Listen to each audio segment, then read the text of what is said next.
Behaviour anchored वो होता है ना, किसको कहते हैं एंकर्ड? शिप में जो आगे लगा होता है, क्या बोलते हैं उसको उर्दू में? एंकर ही कहते हैं ना खुद, हाँ यस, वो जो होता है behaviourally anchored rating scale. This is also an scale who evaluate your behavior toward your responsibilities, toward your job. I give you a job and you say, sir क्या सारा काम के लिए मैं ही बैठाऊंगा यहाँ पर, आपको वो नज़र नहीं आता, आपको वो नज़र नहीं आता. Actually this is your behavior toward your responsibilities. If you are working in an organization where you have been hired to work on a computer, so you can't ask, sir मुझे भी यहाँ से जाने दें, मैं अभी ऐसा करता हूँ, मैं बाहर कोई काम कर लेता हूँ. I will say, यार this is not your responsibility.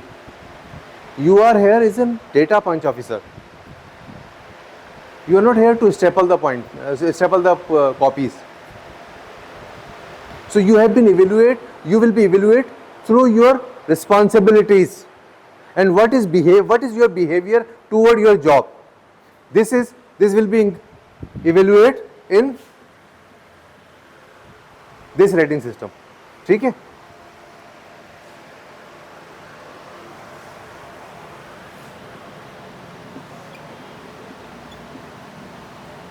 Narrative and essay appraisal.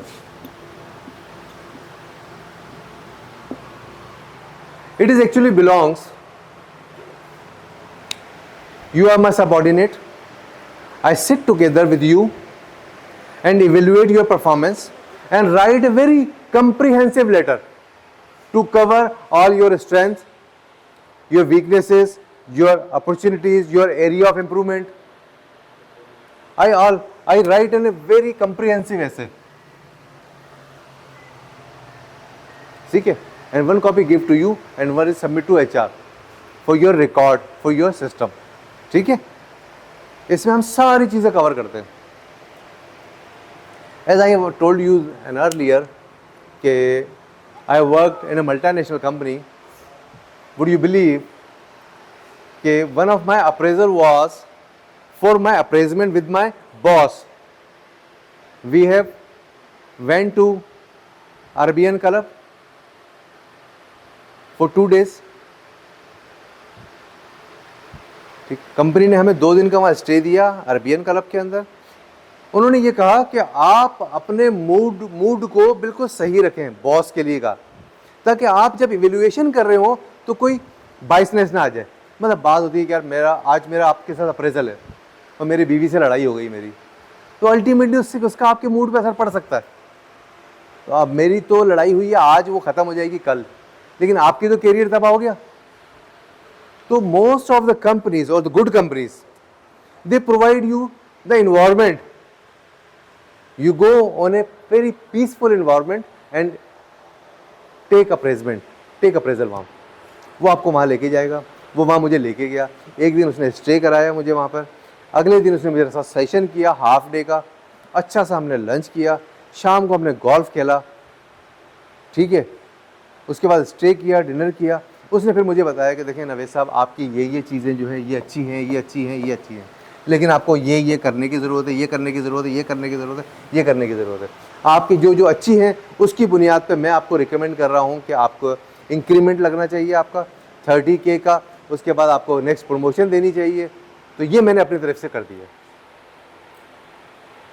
So basically these all are the systems most of the companies have, but unfortunately these all good system belongs to the multinational companies. And as far as the multinational companies are concerned, if in Pakistan they are working 7,000 companies, so only 800 companies will be from the as in multinational companies, while 6,200 companies are basically national companies. So some people are lucky enough if they got an opportunity to work in a multinational company, they will be lucky enough. I am the lucky one that I have started my initial career with a multinational company and I learned and enjoyed a lot. ठीक है, आपका जो retirement basically क्या है, एक हुकूमत पाकिस्तान की तरफ से एक मतलब अभी क्योंकि वो टीम, हाँ फर्क कर दें, टीम पूरी नहीं, इस वजह से मैं भी आपको आउट ऑफ द क्वेश्चन ये चीज़ समझा रहा हूँ. What is actually retirement? Retirement is basically is in a state of an employee when either he has completed his job timing, means Pakistan में जॉब टाइमिंग क्या है 30 years, कितनी 30 years, or either he has completed 60 years of age, or suddenly he has any medical disability through that he is unable to perform his routine job. These are some of the reasons when an employee get retired. ठीक है, या 30 साल की job हो चुकी हो उसकी, या उसकी 60 साल की उम्र हो चुकी हो, या कोई मेडिकल डिसेबिलिटी हो गई है उसकी, तो वो अपना काम कंटिन्यू नहीं कर सकता. अब इन भाई ने पूछा कि सर आजकल जो स्टेट चल रहा है, आजकल एक्चुअली एक इशू हुआ रेज. वो इशू क्या है कि पेंशन, अब हमारे यहाँ पे पाकिस्तान में कितने एम्प्लॉयज़ हैं, गवर्नमेंट एम्प्लॉयज़ कितने हैं? I believe 3.2 million.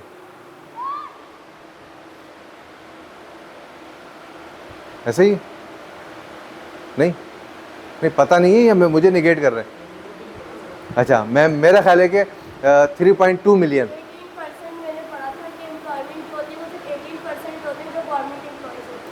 18% ऑफ किस चीज़ का 18%?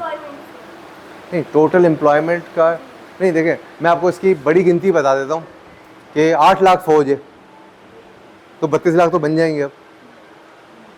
ठीक है, तो आई बिलीव, अगर मुझे वो रिकॉल कर रहा हूँ तो मैं सही कर रहा हूँ कि 3.2 मिलियन. 3.2 मिलियन कितने होते हैं, कितने बनेंगे ये?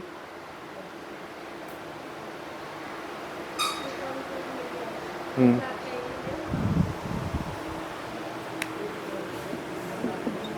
3.2 मिलियन 32 लाख. पाकिस्तान में 32 लाख एम्प्लॉयज़ हैं. वो मुख्तलिफ रैंक्स के हो सकते हैं, मुख्तलिफ डिपार्टमेंट्स के हो सकते हैं. तो वो ये अब होता क्या है कि हर साल कुछ ना कुछ नंबर्स जो होते हैं वो रिटायरमेंट के करीब आ जाते हैं. Hello, I getting my point? अब वो रिटायर हो जाते हैं. रिटायरमेंट के बाद उनको एक हैंडसम सा अमाउंट देना पड़ता है, जो बेसिकली उन्हीं का अमाउंट होता है 50%, जो पीएफ के अंदर होता है. पीएफ क्या होता है? प्रोविडेंट फंड, जो कि वो अपनी सैलरी से कटवा रहे होते हैं. प्रोविडेंट फंड देना होता है, और क्या देना होता है? जितने साल की मुलाजमत है, जो उस वक्त ग्रॉस सैलरी होती है, वो उसके हिसाब से 1 सैलरी फॉर 1 ईयर. अगर आपने 30 साल मुलाजमत की है तो 30 सैलरीज देनी पड़ती है. देयर आर डिफरेंट मतलब मेथड्स हैं, there are some different methods हैं इन एवरी ऑर्गेनाइजेशन कि वो कैसे कंपनसेट करते हैं. ठीक है, तो जब वो रिटायर हो जाते हैं तो उनको इतना बड़ा अमाउंट देना है, और after that life long, not only lifelong, if I am a government employed and I have completed my job and I get retired, तो जब तक मैं जिंदा हूं, फर्ज करें मैंने 60 साल की उम्र में मेरी रिटायरमेंट हो गई, मैं 80 साल तक जिंदा रहता हूं, तो मुझे 20 साल तक भी देनी है गवर्नमेंट को, और इसके बाद मेरी बीवी जिंदा है तो उसको भी देनी है. अच्छा, बीवी के बाद अगर मेरी कोई बेटी ऐसी है जिसकी शादी नहीं हुई तो उसको भी देनी है, या बेवा है तो उसको भी गवर्नमेंट ने वही मेरी पेंशन देनी है. तो एक्चुअली आईएमएफ ने इसके ऊपर एक इशू रेज किया कि भाई ये तो एक ऐसा लंबा खर्चा है कि इसका तो कोई एंड ही नहीं है. तो ये एक्चुअली इस वक्त चल रहा है. वो ये बोलते हैं कि आप रिटायरमेंट के वक्त ही लमसम ले लें हमसे और उसको लेके कहीं और इन्वेस्ट कर दें, उसके बाद वो वहां से आप लेते रहे. इस वक्त अगर रिटायरमेंट पे आपके 30 लाख रुपए बनते हैं, आप हमसे 60 लाख रुपए ले लें. मैंने अभी वो एग्जैक्ट फार्मूला नहीं पढ़ा, लेकिन आईएमएफ का ये कहना है कि आप इसको इस वक्त 60 लाख रुपए दे दें, क्योंकि ये पता नहीं है कि कितना लंबा जिएगा ये, और उसके बाद वो जो सारे प्रोसेस, मेरे बाद मेरी बीवी, उसके बाद बीवी के बाद मेरे बच्चे, तो ये तो मतलब एक वो इन्फिनिट वो हो गई ना. तो इस वजह से IMF ने इसके ऊपर मसला किया है और आजकल ये जो इशू है ये हॉट हुआ हुआ है। इसका हुकूमत ने क्या चीज़ निकाली है, इसकी हुकूमत ने एक और चीज़ निकाली है, प्राइवेटाइजेशन। कि यार अब मैंने प्राइवेट कर दिया, वो जाने और वो जाने, भाई मैंने तो सब मैंने नहीं देना आपको PF और ग्रेजुएटी और प्रोविडेंट फंड, वो जो प्राइवेट कंपनी थी वो मैंने दे दी है। अब जिस तरह रेलवे के अंदर उन्होंने प्राइवेट ट्रेन्स किए, अब जो भी लोग जो एम्प्लॉय हायर हो रहे हैं वो प्राइवेट है, वो प्राइवेट है। HR उसका एक और हल निकालता है। पाकिस्तान के लॉ के हिसाब से आप किसी को 6 महीने से ज्यादा, इसको कहते हैं प्रोबेशनरी पीरियड, प्रोबेशनरी पीरियड पे उसको रखते हैं। 6 महीने किया, उसके बाद आपसे उसको 2 साल का कॉन्ट्रैक्ट कर लिया, 2 साल का कॉन्ट्रैक्ट आपसे किया, उसके बाद 2 साल के बाद आपको बोला आप रिजाइन दे दें, या आपको 1 महीना आपको घर बिठा दिया, फिर आपको रीहायर कर लिया, रीअपॉइंट कर लिया, तो आपकी सर्विस की लेंथ कितनी रही? 2 साल। अगर आप 10 साल के बाद भी आप होंगे तो होंगे, आपकी एज कंपनी में होगी 2 साल, और 2 साल के ऊपर कोई ग्रेजुएटी, कोई प्रोविडेंट फंड, कोई एप्लीकेबल नहीं होता। HR ने ये सोल्यूशन निकाल के दिया कि ना लोग कंफर्म होंगे, एवरी अपॉर्चुनिटी, ये जो भी चीजें ये कंफर्म एम्प्लॉयज के लिए होता है। किन के लिए होता है? कंफर्म एम्प्लॉयज के लिए। जी प्लीज।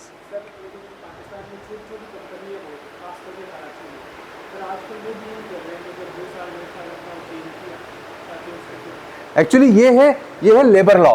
क्या है ये labour law. Sorry,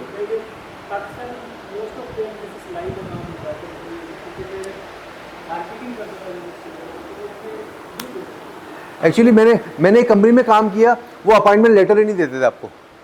you can not prove that you are an employ of this organisation, but you are working there, you are getting salary, you are getting benefits, but you don't have any appointment letter. Whenever you go into the court or in labor law, then you have to produce the appointment letter that I am, sir, actually I am working in this company since. लेकिन वो appointment letter ही नहीं देते थे, but you will produce their. वो आखिर में मुकर जाएंगे, सर ये तो हमारे एम्प्लॉय नहीं है, हम तो जानते ही नहीं है।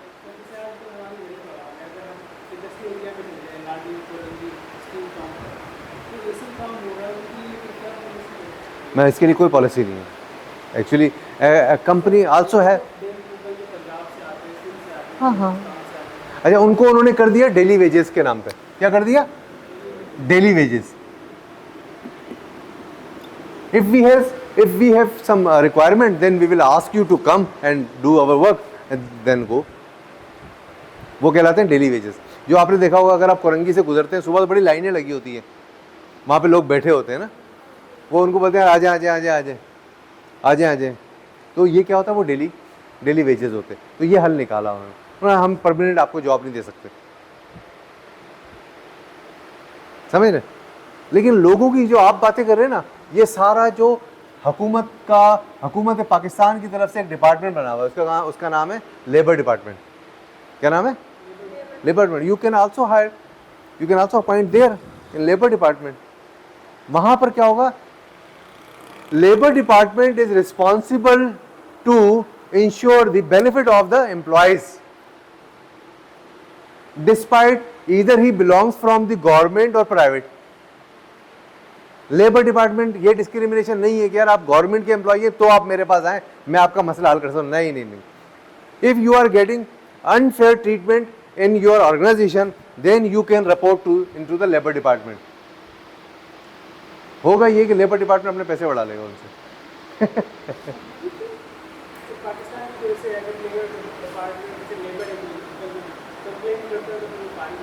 जी बिल्कुल। इसको बेसिकली क्या कहते हैं? इसको पता क्या कहते हैं? ये जो इस तरह के कंप्लेन जो करता है ना,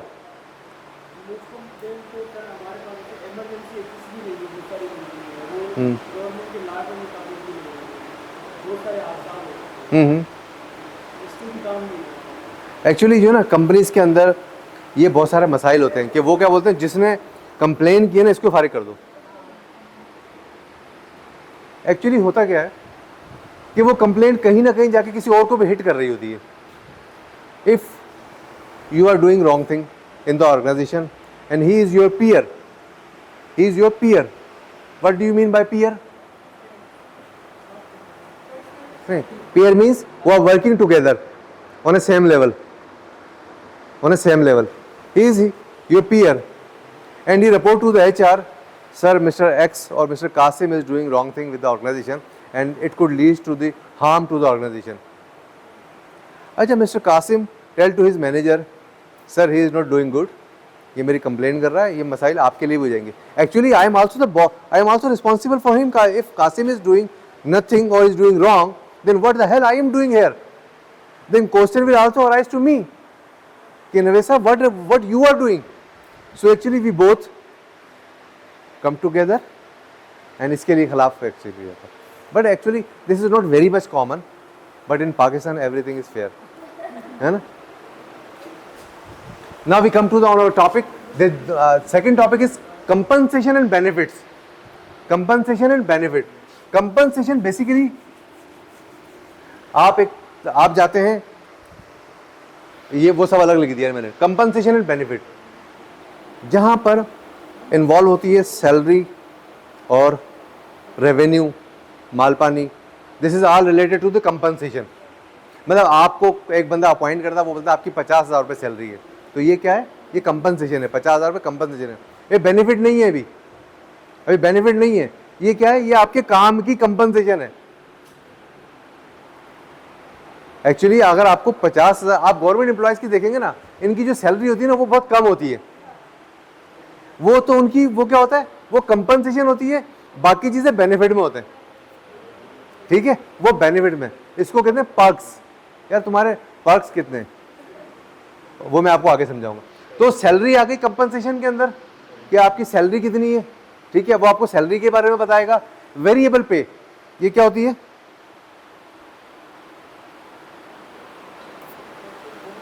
वेरिएबल पे क्या होती है? बेसिकली आपने 8 घंटे की ड्यूटी है और आपने 10 घंटे काम किया, तो जो 2 घंटे मैंने आपको कंपनसेट किया वो वेरिएबल पे. हो सकता है कल इनको 2 घंटे काम ना करना पड़े, वो तो वेरी करेगी ना.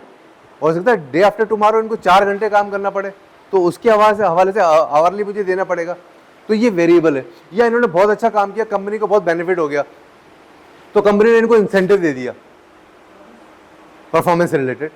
या इन्होंने को बहुत अच्छा काम किया जिससे कंपनी को बेनिफिट हुआ, तो कंपनी ने इनको कमीशन दे दिया.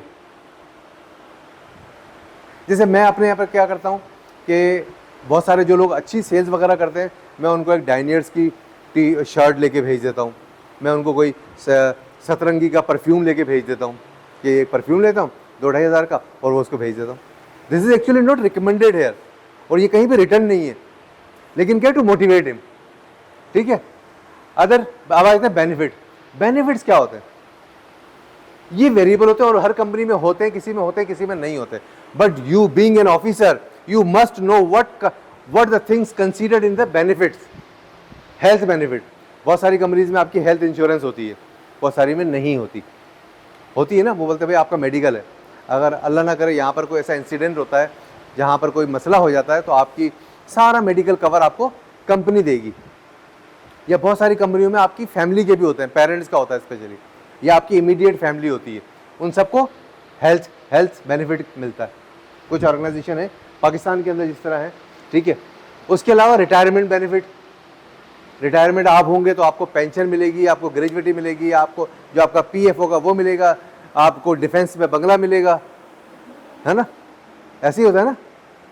तो ये होता है बेनिफिट, रिटायरमेंट बेनिफिट. उसके बाद paid time of. Paid time of क्या होता है? पेड टाइम ऑफ सुना किसी ने? इसको कहते हैं LFA. As I am lucky enough that I have worked into the multinational company, so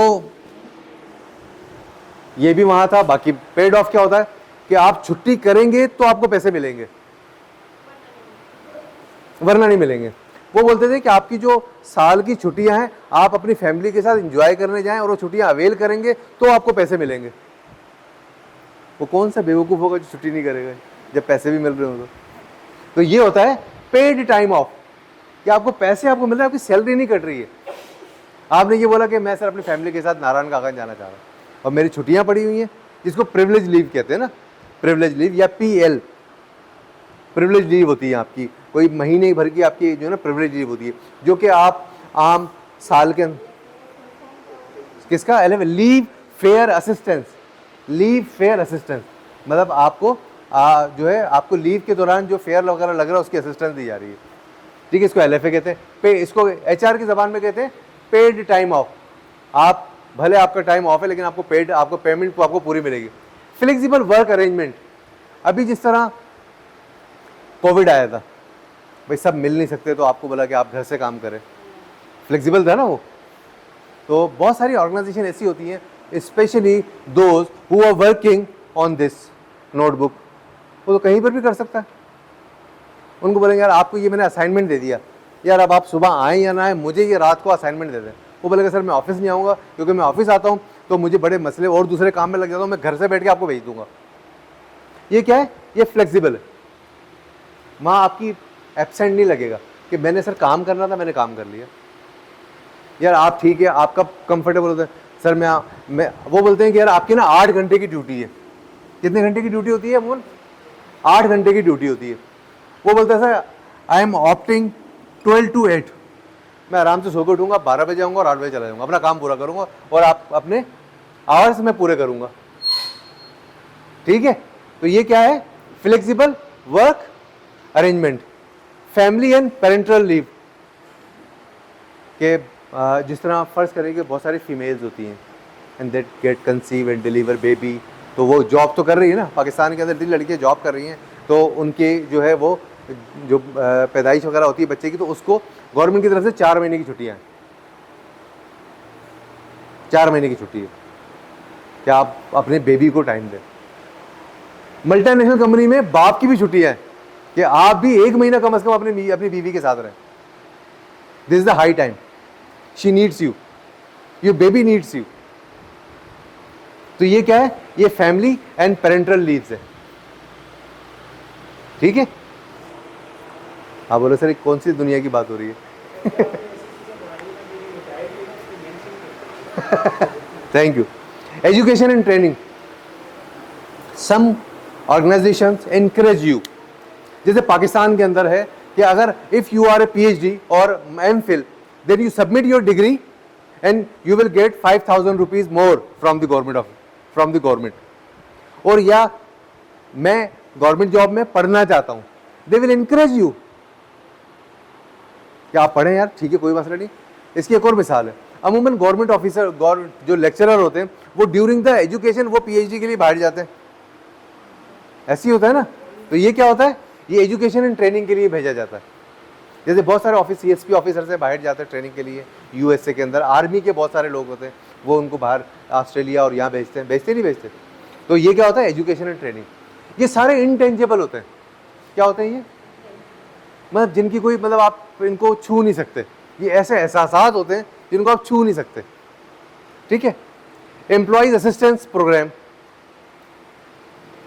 फर्ज करें कि मेरी फाइनेंशियल पोजीशन थोड़ी सी वीक हो गई है ना, तो गवर्नमेंट हेल्प मी कि लोन की पॉलिसी उन्होंने दी हुई है कि यार चलो इसको ये थोड़ा असिस्ट करो इसको, या इसकी फ्लेक्सिबल कर दो, टाइमिंग फ्लेक्सिबल कर दो इसमें, ठीक है। या इसको मेरे साथ कोई डिसेबिलिटी हो गई है तो गवर्नमेंट फिर मुझे कि ये करती है इसको असिस्ट किया जाए, ठीक है। वेलनेस प्रोग्राम, उनको पता है कि यार देखें पाकिस्तान आर्मी के अंदर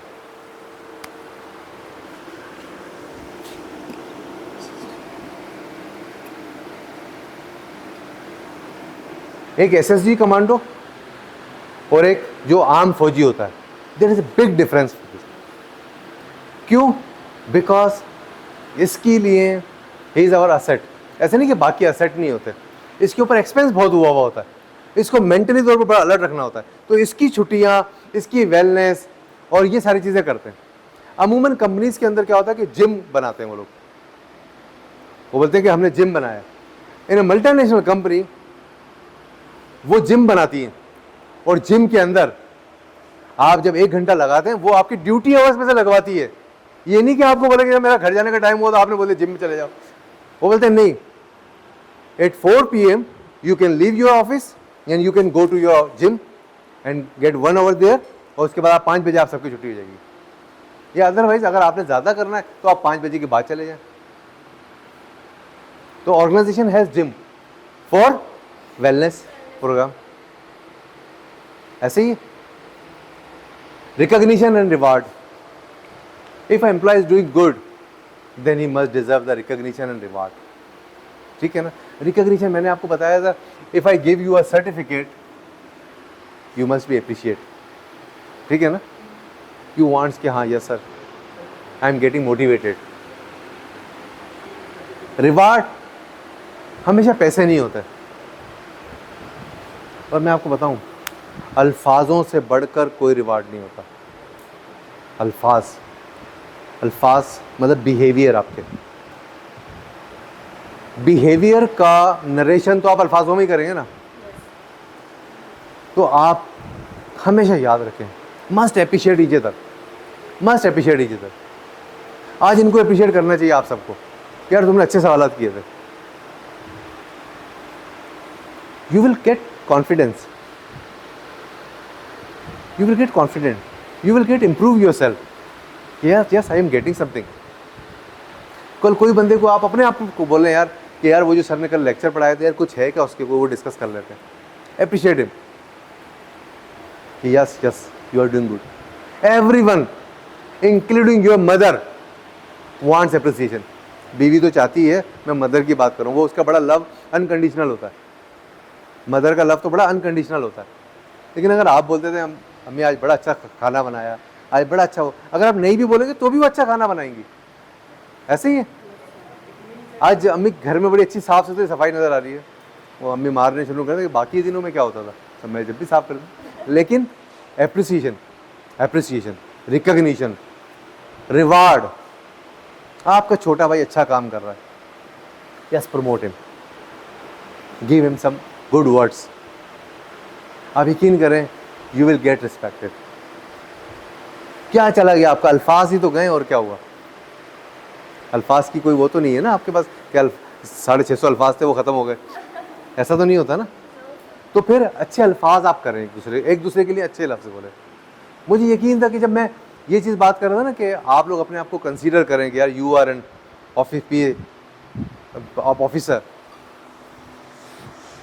तो I believe you think good ना कि हाँ यार हमें अच्छा लग रहा है यार, why not we consider ourself that we are officer. तो आप अपने लिए खुद मोटिवेशन क्रिएट करें। देखिए हम कंपटीशन क्रिएट करने लग जाते हैं, this is very wrong thing. Competition जो होता है ना एक्चुअली वो आपको सुकून नहीं लेने देता, वो आपको टाइम को एंजॉय नहीं करने देता। कंपटीशन ना करें, और कंपटीशन करना है तो आप अपने आप से करें, आप अपनी लास्ट परफॉर्मेंस से करें, दूसरों से ना करें।